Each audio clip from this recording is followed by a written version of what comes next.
Amis du Connard du Catch, bonjour à tous. Et aujourd'hui, on va finaliser les WrestleMania Preview. Je suis en noir et blanc, oui. Je suis de retour. Mon visage est de retour. Bref, on a déjà quand même pas mal déroulé la carte sur les précédentes vidéos.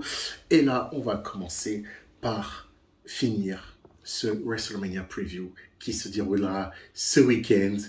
Et sans plus tarder, on va arrêter les blabla. On va commencer tout de suite par le match qu'on attend tous. Les deux matchs même.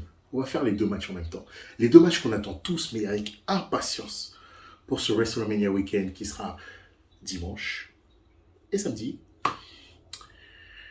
Le showcase féminin, le four-way entre Chelsea Green et Sonya Deville contre Ronda Rousey et Shayna Baszler contre Shotzi et Natalia contre Liv Morgan, mon bébé d'amour, et Raquel Rodriguez. Déjà, dans un premier temps, pour débriefer pour pronostiquer ce match, je dirais cher pour Ronda Rousey. Cher. T'es chez les jobbeuses maintenant. Ronda Rousey, vous vous rendez compte que ça faisait 2 ans qu'on nous bassinait les oreilles sur le possible Ronda Rousey contre Becky Lynch. Et au final, retournement à 360 degrés. Cher Ronda Rousey devient une jobbeuse. Cher. Et cher pour Mercedes Moné. Et cher pour la WWE.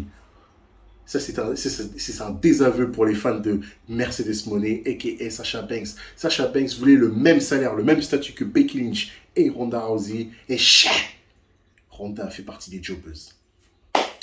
Pour ce four-way, victoire de cher. Je ne vais même pas te donner la victoire. Je vais donner la victoire à Raquel Rodriguez et Liv Morgan. Cher Ronda. Deuxième showcase.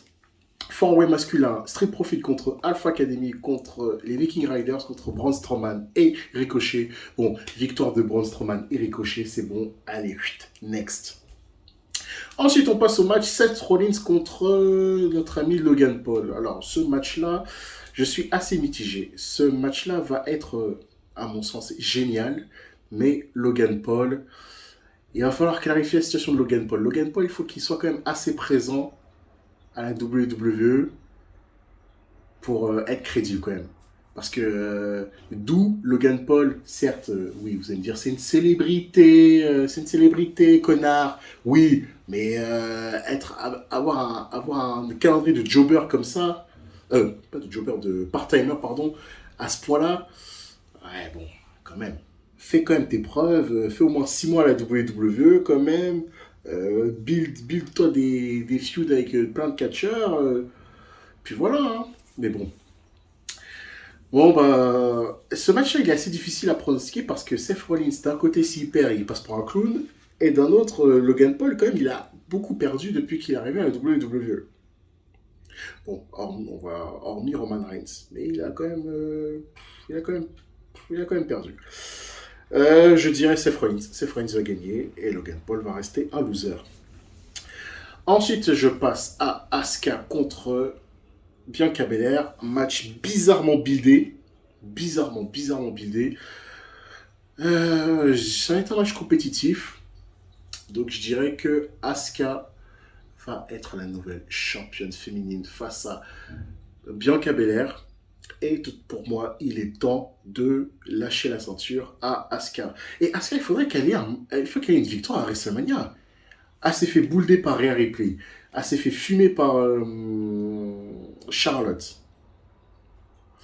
Et quel autre WrestleMania qu'elle a fait? Je crois qu'elle avait perdu contre Alexa Bliss et Nikki Cross avec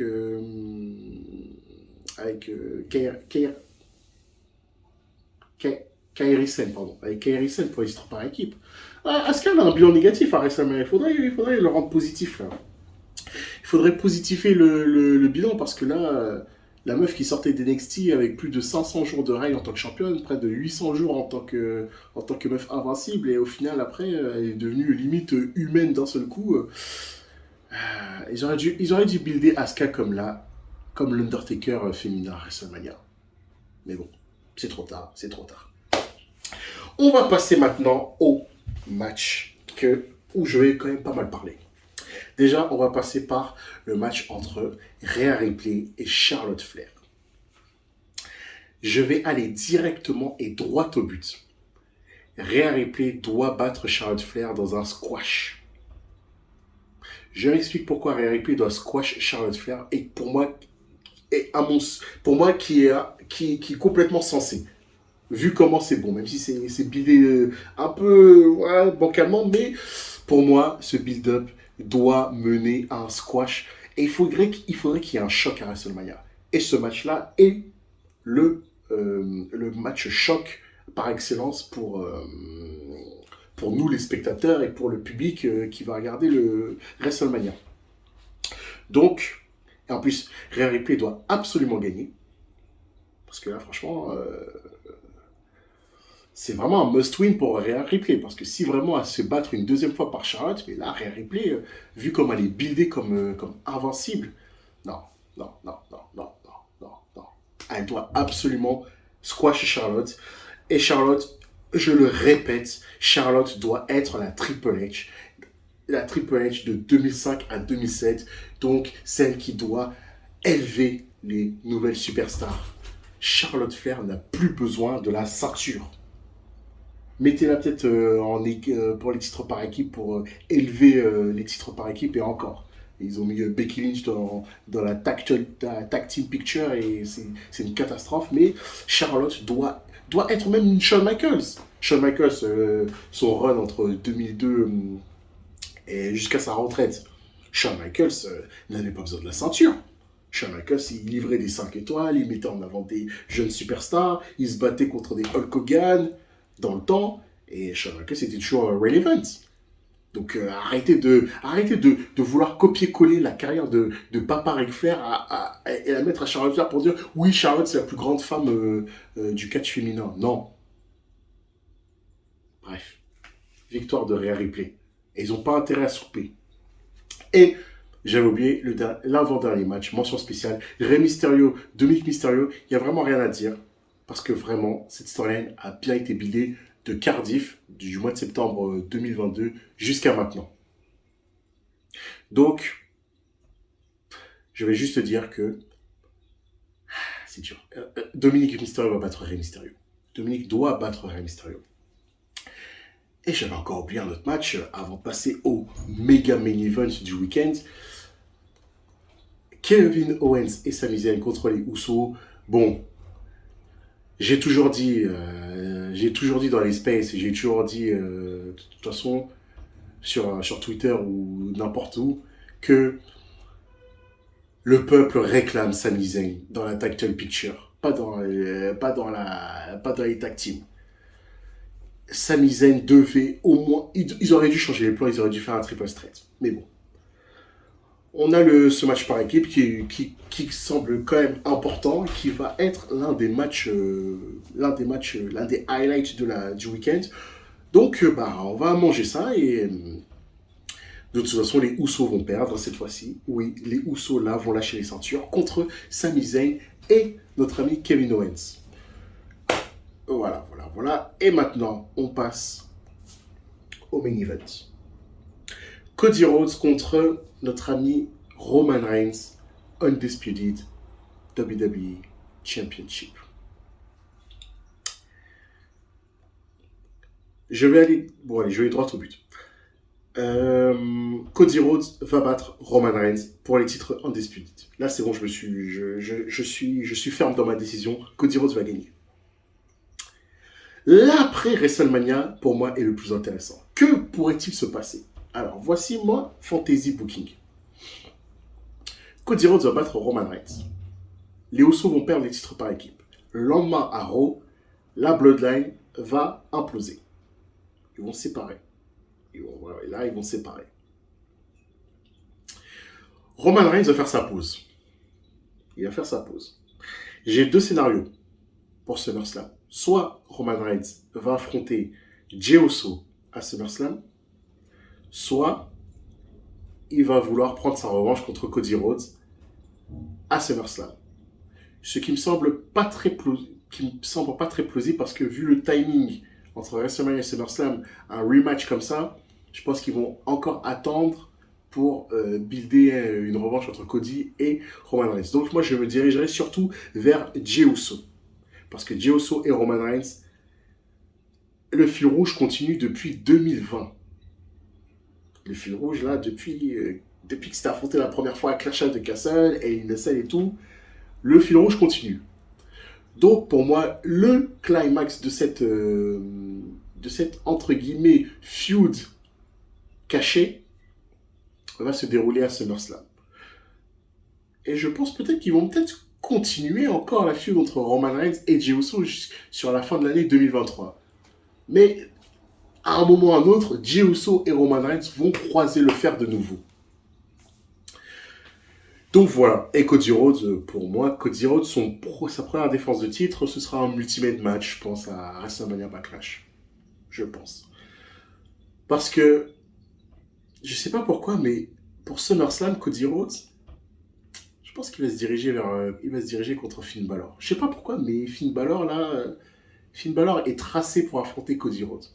Après, je n'ai pas vraiment d'idée précise de quel catcheur pourrait battre Cody Rhodes, parce que de toute façon, je pense que n'importe qui pourrait battre Cody Rhodes. Donc voilà ma suite et fin de WrestleMania Preview. J'espère que vous avez regardé la vidéo jusqu'au bout. Dites-moi en commentaire de vos pronostics. Qu'est-ce que vous pensez de ce que j'ai dit par rapport au main event, au méga main event entre Roman Reigns et Cody Rhodes. Et voilà. Likez, partagez la vidéo. On se retrouvera. Alors, annonce pour ceux qui regardent.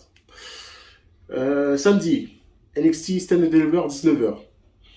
Normalement, moi, avec Tag Team Crew et Mo, salut Mo, on a prévu de faire un watch-along WrestleMania sur Twitter, en faisant Twitter Space. Donc ceux qui regardent la vidéo et ceux qui regardent, ils vont regarder NXT Stand and Deliver et qui voudront peut-être regarder avec des gens, peut-être de façon virtuelle, mais on a prévu, normalement, il faudrait qu'on synchronise, de regarder NXT Stand and Deliver en watch-along dans un Twitter Space à 19h. Donc suivez-nous sur Twitter pour, de toute façon même sur Twitter, vous verrez normalement les Twitter Space apparaître. Donc voilà, et bien sûr je regarderai WrestleMania en live de nuit. Et je ferai les reviews. C'était Léo Treville, le connard du catch. J'espère que vous allez passer un très bon week-end. J'espère que vous allez passer un bon WrestleMania week-end avec tous les shows qui vont se dérouler, multiverse entre NJPW et Impact, le show Ring of Honor, mais l'event Claudio Castellani contre Eddie Kingston, ça va être explosif. Donc voilà, plein de choses, plein de catch, et c'est pour ça qu'on adore le catch. Et ensuite, on attaquera la route vers WrestleMania, WWE Paris fin avril. J'espère que ce sera sold out. Il y a 11 000 personnes qui ont annoncé. Et puis voilà. Passez un bon week-end et vive le catch. Ah oui, en fait, j'avais oublié un match. J'avais oublié. C'est le match entre Gunther et Sheamus et Drew McIntyre pour le titre intercontinental. Le Triple Threat match. Pour moi, qui sera l'un des top 3 matchs du week-end. De toute façon, c'est sûr que Gunther va conserver sa ceinture contre Drew McIntyre et Sheamus. Donc voilà, j'avais oublié juste ce match-là dans ma WrestleMania Preview. Donc voilà, j'espère que vous avez aimé encore une fois cette vidéo pronostic. J'espère que vous avez aimé les WrestleMania Preview. Bon, j'ai pas eu le temps de dérouler match par match à cause du boulot, je m'en excuse. Mais déjà, d'avance, un merci à tous ceux qui ont regardé les WrestleMania Preview, surtout celle de Omos et Brock Lesnar, qui va peut-être être le match du week-end, le match surprise du week-end. Je l'attends avec impatience. Donc voilà, et on se retrouve pour les reviews de WrestleMania, nuit 1, nuit 2. On va essayer NXT Stand and Deliver aussi. Allez, merci encore.